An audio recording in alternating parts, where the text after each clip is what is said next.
Yo no sé cuánto tiempo voy a poder seguir trabajando. Se ha ido un grande de la Argentina. La muerte del cardiocirujano más importante que tuvo nuestro país. Doctor René Estamos Favaloro. hablando de René Favaloro. Los valores y frutos dejó nada menos que el bypass. Todos los días hago lo máximo, porque mañana no sé dónde voy a estar.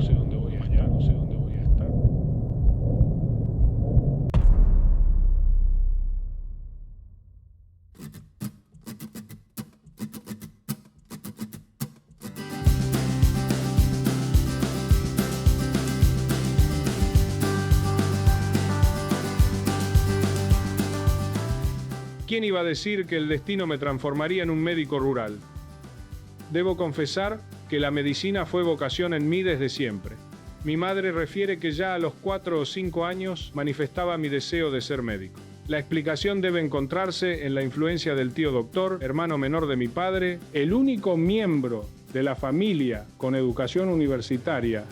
Tiempo después, ya en la escuela secundaria dedicaba mi mayor esfuerzo a las ciencias biológicas en el viejo Colegio Nacional de la Universidad Nacional de La Plata. En el tercer año de medicina, cuando por primera vez tuve acceso al hospital y tomé contacto con los enfermos, mi vocación se acrecentó notablemente. Después de cumplir durante un año con el servicio militar y aprobadas las 2 patologías previo concurso de oposición, pasé a formar parte del internado. El hospital policlínico era el eje existencial de una amplia zona. La actividad era intensa, con guardias donde pasábamos horas y horas trabajando. Al anochecer, luego de la tarea cumplida, salí a vagar por las calles de mi ciudad, donde abundan los parques y las plazas. Siempre recordaré mis largas caminatas por el bosque, el Parque Saavedra o mis escapadas, cruzando la 72 para perderme en los baldíos. Al terminar mi internado y mis estudios en 1948, una serie de factores decidieron la interrupción de la carrera hospitalaria y universitaria que había planeado. Primero, quizás el de más valor, fue el factor político. Las inspiraciones que propulsan su grandeza creciente.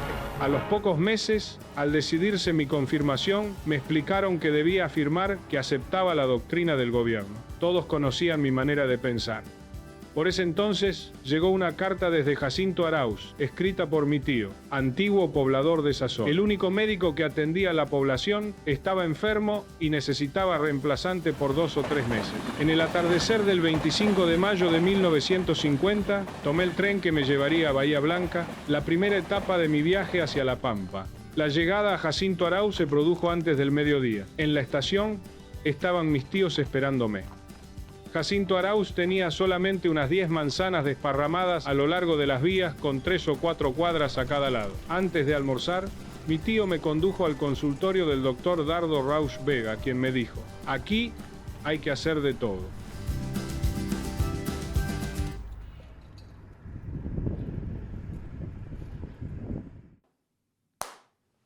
Estaba muy deteriorado el pueblo. No había agua potable, no había luz, no había teléfono, no había ruta, no había nada.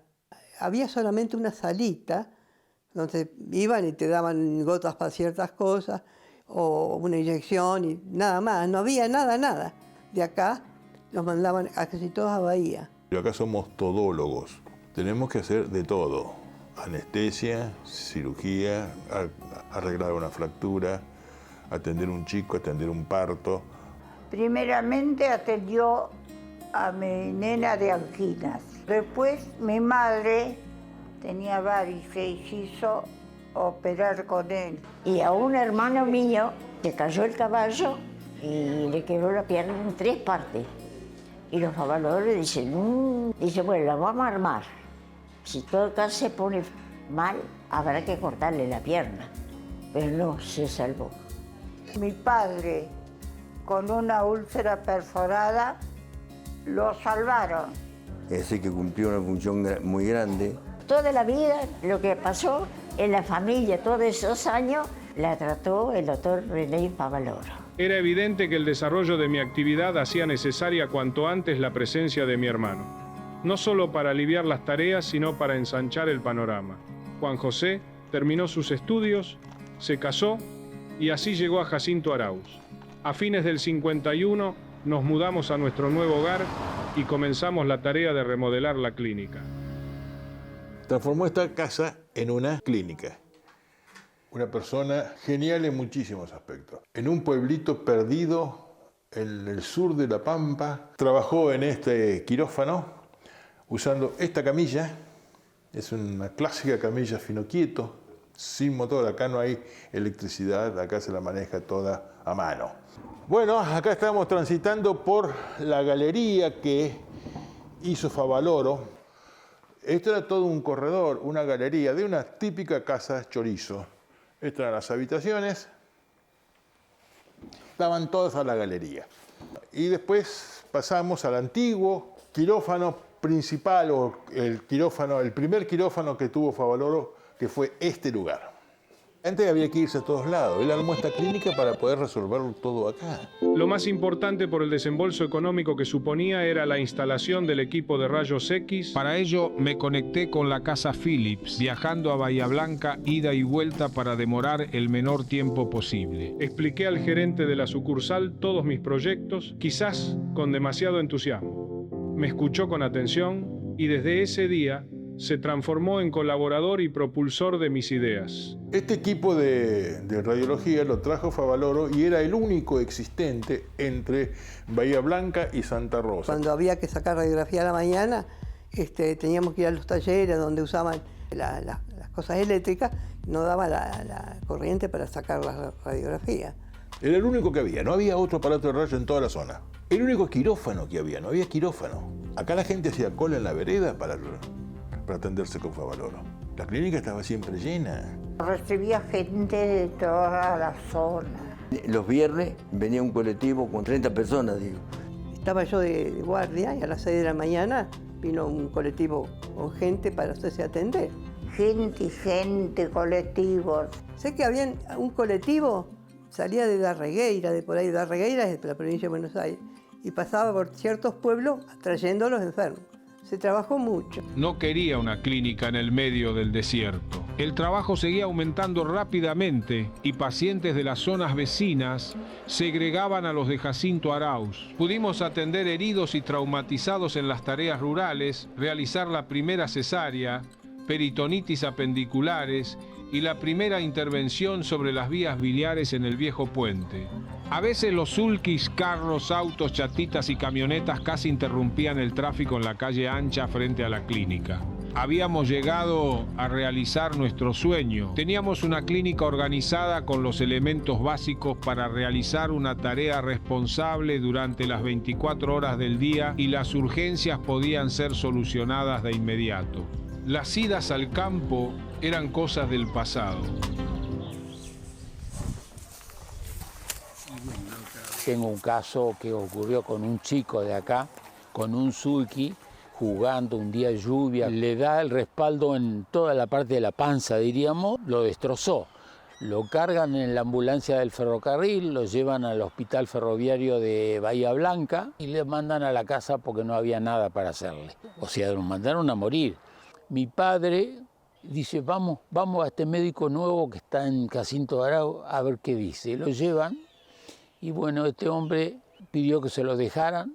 A los 20 días, un mes, estaba el chico acá como si no le hubiera pasado nada. Ese trabajo creo que él únicamente podía hacerlo, ¿no? En los años difíciles escaseaba el dinero que apenas alcanzaba.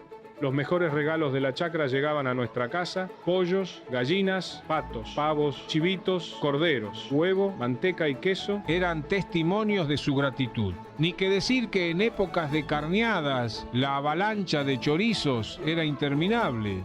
Así mostraban su agradecimiento al médico que estaba a toda hora pronto para atenderlos. Muchas veces la gente no tenía para pagar plata.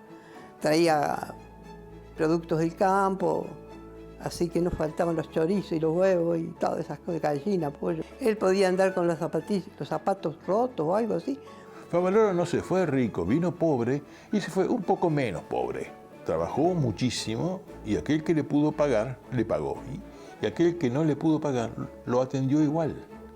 Y nos atendió él a todos desinteresadamente, porque yo sé que más de una gente no le ha podido pagar y no tuvo problema en atenderlo, nada, para nada. La clínica iba tomando forma, quedaba por resolver el problema quizás más acuciante. El personal auxiliar. Después de analizar las diversas opciones, entre las que estaba llevar gente formada desde Bahía Blanca, resolví entrenar nuestro propio personal. Estaban anotando para la clínica, precisaban dos chicas, mucamas. Fui escalando, sí, me tomaron, no sé, qué me vieron a mí, porque enseguida nomás me empezaron a instruirme y todo eso. Porque yo estaba viviendo en el campo, una pobre ignorante. Al estar un poco tiempo ahí con ellos, yo no sé si me tenían confianza o qué, pero ellos decían que parecía que había trabajado siempre de enfermera, pero no. Empecé ayudando en la cirugía, era la única de las chicas que quería la cirugía, no le gustaba a ninguna. Todas las enfermeras empezaban como mucamas para ayudar con la limpieza. Las que realmente se sentían atraídas por la profesión terminaban como enfermeras. Edith, Dora, Rosita y tantas otras fueron pilares de nuestra tarea. Las más capaces a veces terminaban ayudando en las operaciones. En ese sentido, Dora, por ejemplo, se había transformado en la colaboradora ideal. Tenía manualidad, sentido común y viveza para adelantarse a los tiempos quirúrgicos y facilitar la tarea del cirujano. Traté de trabajar y de hacer todo lo mejor que pude en lo que se puede, ¿viste? El doctor primero me daba una lesión de lo que había que hacer. Ya al último hacía casi los análisis. Y bueno, y ahora estoy hecha una vieja.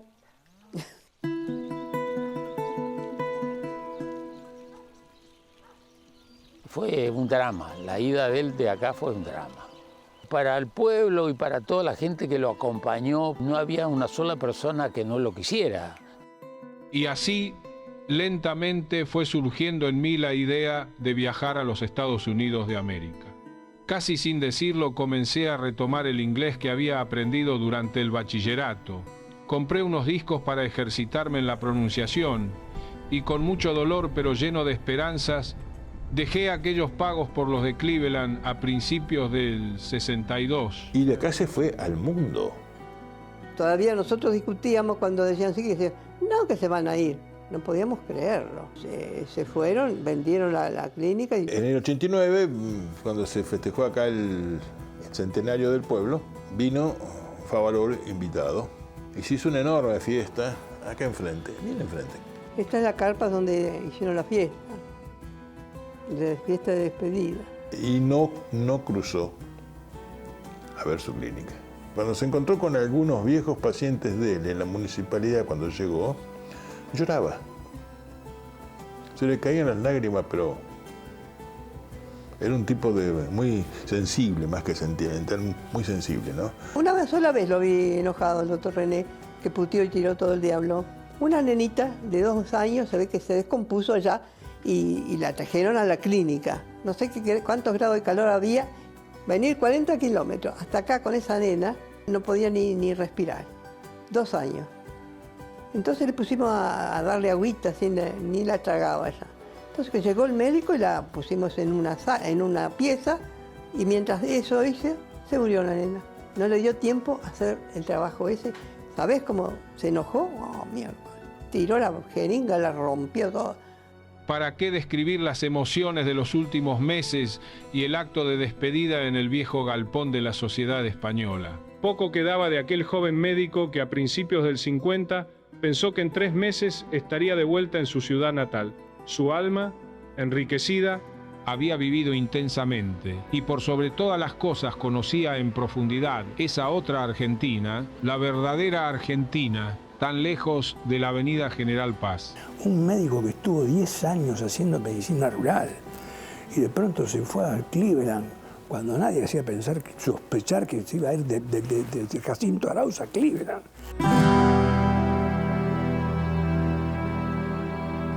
El viajar a los Estados Unidos para perfeccionarme en un área específica no fue solo un sueño, sino también una decisión profunda. No me resultó fácil dejar mi país, pero sentía íntimamente la necesidad de buscar nuevos horizontes. Siempre imaginé que al regresar contribuiría con mi aporte a la comunidad, sobreponiéndome sobre todo tipo de dificultades. Febrero del 62. Se va con la mujer. Las tareas que hacía al principio eran, empujaba las camillas, le tomaba la temperatura a un paciente. Mientras hacía eso, se iba a la biblioteca y se ponía a leer. So René Favalora was the big pioneer in coronary artery bypass surgery, and he worked with Soanes, Mason Soanes, who was a cardiologist who did the first coronary artery catheterization. And between the two of them, they realized that coronary artery disease could potentially have an intervention, in other words, a bypass beyond the blockage. And they then developed coronary artery bypass surgery. Al comienzo de 1967 empezó a dar vueltas en mi cabeza la idea de la posible utilización de la vena safena en cirugía coronaria. En el año 1968 fue el gran desarrollo del bypass aortocoronario. Con las ideas que habíamos concretado en 1966, pudimos operar a pacientes con aneurismas del ventrículo o reemplazos valvulares y, al mismo tiempo, reparar sus coronarias. Y en diciembre realizamos un doble bypass. El proceso del bypass es asumiendo que el paciente tiene una enfermedad coronaria que hoy no se puede intervenir por medio de la angioplastia, que es ponerle un stent. El cirujano, René, lo que pensó era que se podía tomar un pequeño extremo de una vena, invertir la vena, porque las venas tienen valvulitas en su interior, y si había una obstrucción acá, a este nivel, él tomaba esa vena y hacía una parada cardíaca que se llama, y llevaba esta vena, saltaba la obstrucción que tenía el paciente, por eso se llama bypass o puente, y llegaba, hacía una anastomosis acá y la otra acá. Hoy se hace con arterias, por ejemplo con la arteria mamaria se la baja y se la lleva acá. Pero básicamente es tomar una vena que sirve como nuevo conducto por el que la sangre le llega a un lugar que no llegaba porque había una obstrucción. Una técnica que permite avanzar el número de casos, permite mejorar la calidad de vida post cirugía. Esto hace que la Cleveland Clinic se convierta en el centro de cirugía cardíaca especializado de más reputación, no solo en los Estados Unidos, sino en el mundo. In the United States, we still do about 300,000 coronary artery bypasses every year. Here at the Cleveland Clinic, we do about 1,900 still, and we do a total of about 6,000 heart operations. A lot of them are coronary artery bypass surgery with valves. It is still the most commonly performed heart operation. No solo eso, sino el desarrollo de otras técnicas quirúrgicas, el desarrollo de tratamientos innovadores, la investigación aplicada a la cirugía cardíaca. He was the pioneer, and we recognize him still as a great pioneer in heart surgery. We've had a lot of pioneering things that have been done here at the Cleveland Clinic.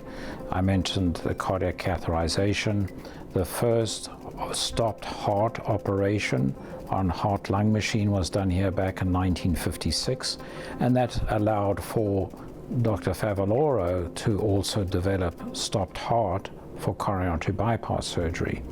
And so we still recognize him. We have what we call the Soanes Favalora Emeritus Professor Award.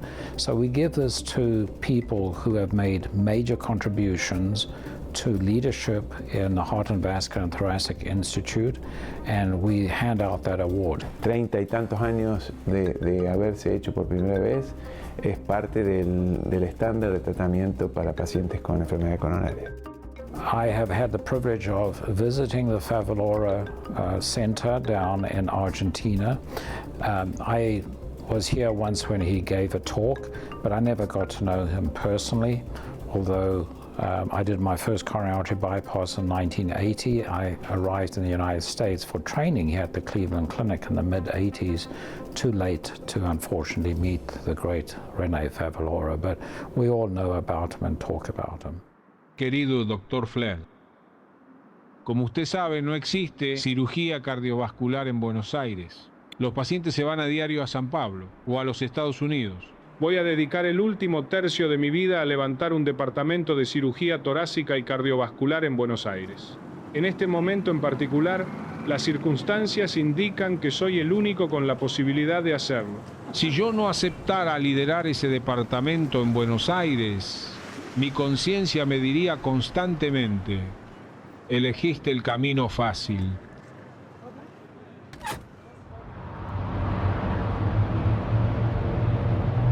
Cuando Favaloro viene a la Argentina, viene con la idea de tener un instituto como el de Cleveland, donde se hacía medicina, investigación y docencia. Él cuando vino trabajó en el Sanatorio Güemes, que le armaron un piso con quirófanos para operar. Él armó su equipo. Él tenía una idea de salud pública del estilo canadiense. No importa si yo tengo una buena obra social y otro no la tiene. Todos tenemos la misma posibilidad de elegir el mismo tipo de tratamiento, de elegir el mismo médico, de acceder a la misma tecnología.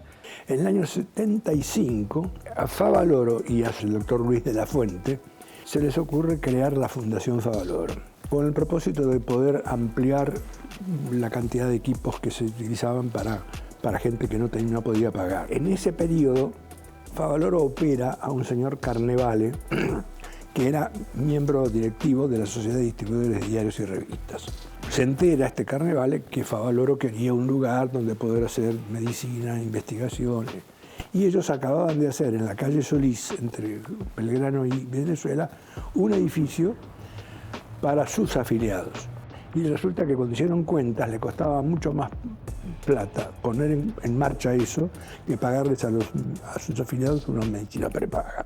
De modo que tenían un edificio vacío. Doctor, nosotros tenemos un edificio vacío, se lo obsequiamos a usted. Cuando lo vio, me tomó de la mano y me dijo, esto es para vos. Se dio cuenta que para la parte hospitalaria era muy chico.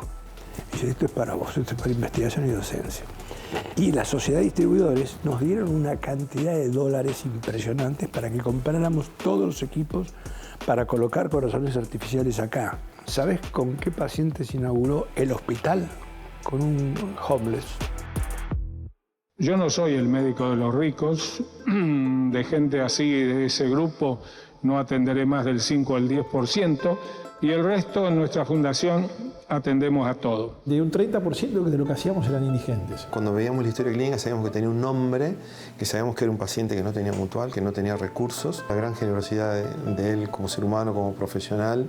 René Favaloro sostuvo con sus propios fondos el Instituto de Investigaciones Básicas de la Fundación Favaloro, que hoy es la Universidad Favaloro. Me vienen a ver los directores del Departamento de Fisiología de la UBA y me dicen, mira, Ricardo, pensábamos que sería muy interesante hacer una universidad con Favaloro. Lo llevo a Favaloro. No, de ninguna manera. Dice, no, yo soy hijo de la universidad pública. A la semana me llama un colega. Che, Ricardo, ¿sabés que me nombraron decano de la Universidad de Maimónides? ¿Te gustaría hacerte cargo de la parte de fisiología cardiovascular? Entonces fui y le dije, mire doctor, me ofrece si puedo hacer cargo de fisiología. No, vamos a tener nuestra universidad una semana después. Es una universidad que viene de la investigación y se fundó de la investigación y la crearon investigadores de primer nivel que René sostuvo con su dinero, y ese lugar fue una usina de trabajo sobre lo que es mecánica cardíaca y mecánica vascular, cardiología de primer nivel, trasplante pulmonar, trasplante cardiopulmonar, trasplante cardíaco, los dispositivos de asistencia circulatoria, corazones artificiales. Sí, fue una innovación total, pero con mucho humanismo médico. Yo no voy a hacer hoy acá demagogia, pero hace 6 años que yo no compro $1, porque todos van a la fundación. Y hoy me pongo de inmodesto y le digo a la gente que yo hace 6 años que no sé, a mí no me hablen de tasas, porque vivo desesperado por esa fundación para que se termine. El primero en llegar, el último en irse, estabas guardia un sábado, te lo cruzabas un sábado yendo a la fundación. El concepto de humanismo, el amor por la profesión, la formación, la solidez que uno tiene que tener a la forma o el momento en que habla con un paciente, con un colega, y muchas cosas más se las debo a la Fundación Favaloro. Es antes y después de mi vida profesional.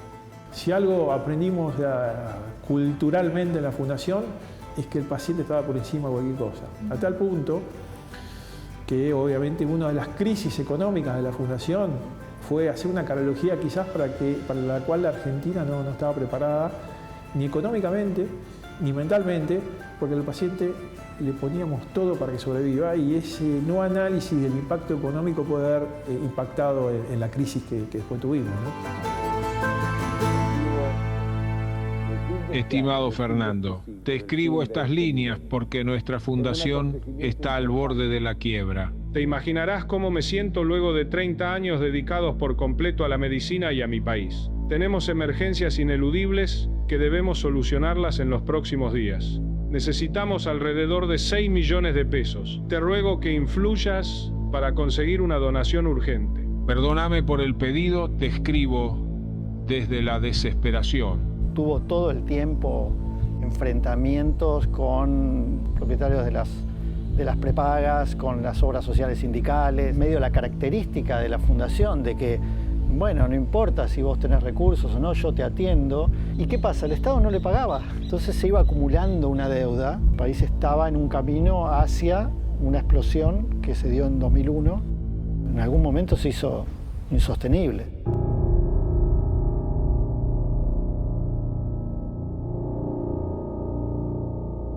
Favaloro se quita la vida un 29 de julio dentro del baño.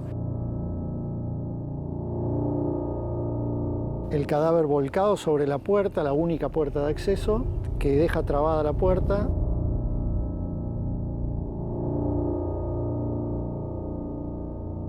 El lunes se iba a producir una decisión que se había tomado de empezar a comunicar los despidos de alrededor de 200, 300 personas de la fundación. Se habló de la muerte de Favaloro en todos lados.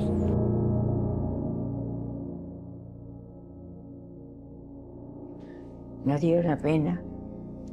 Yo digo, un médico tan bueno que tuvo ese final. Un dolor de él, no podía creer. Digo, y esa muerte que tuvo, pobrecito. Cuando vengo a la mañana, llego, creo que fue a Río Tercero a cargar combustible y veo el televisor que dice se suicidó Favaloro. ¿Viste lo que pasó, mamá? ¿Qué pasó? Y Favaloro se mató. ¿Cómo se mató? ¿En un accidente? Le digo yo. No, se pegó un tiro, dice, en el corazón y se mató. Me destrozó. Me dolió mucho, mucho. Fue un día terrible porque estábamos trabajando y bueno, me enteré por un llamado. Obviamente lo primero que hicimos ir a los pisos y apagar los televisores. Era muy duro que un paciente que se había operado esté leyendo que vieron en la televisión que se había suicidado Favaloro. Un día muy triste, sí, terrible.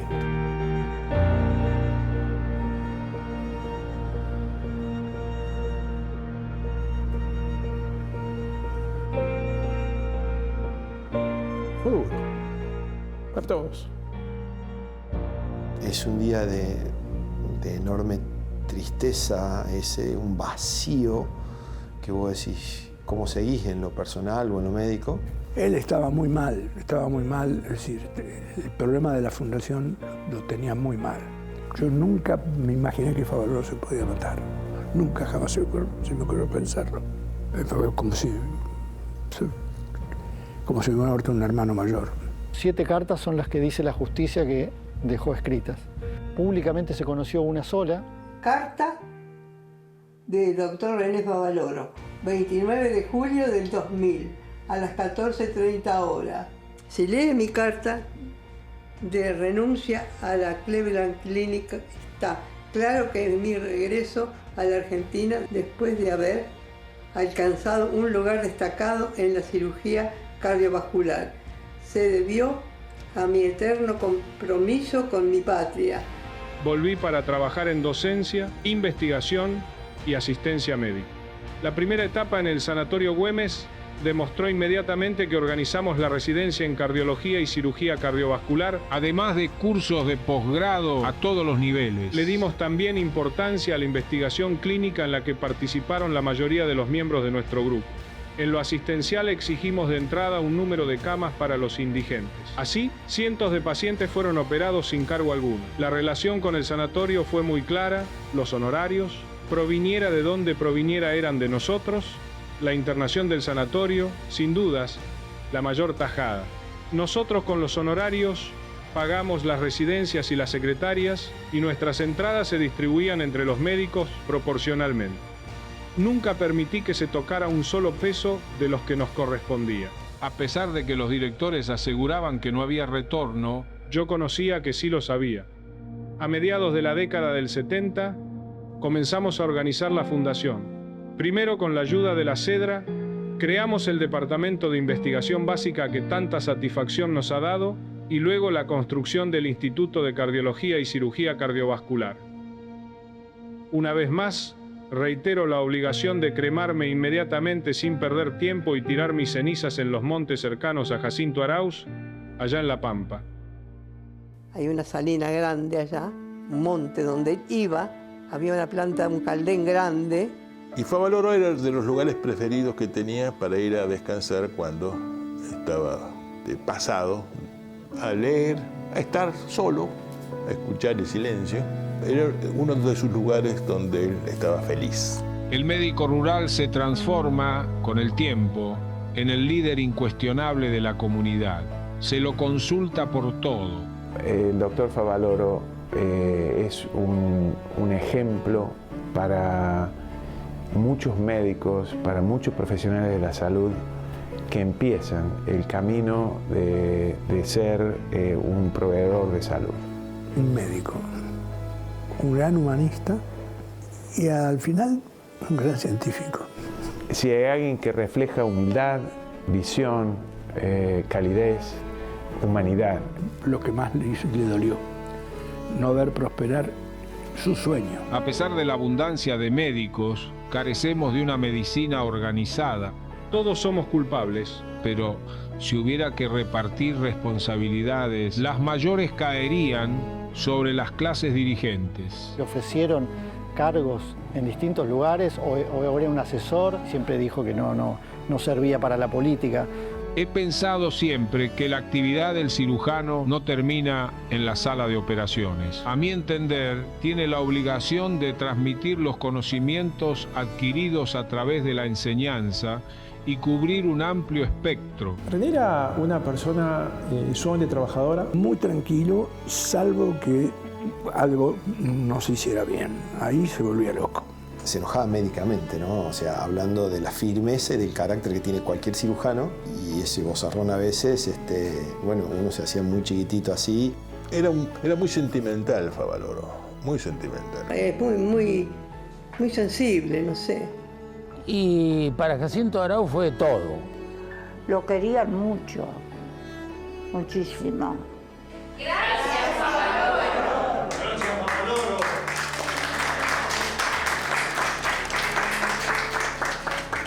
Le pediría que me siga enseñando, me pondría a disposición y no me cansaría de escucharlo.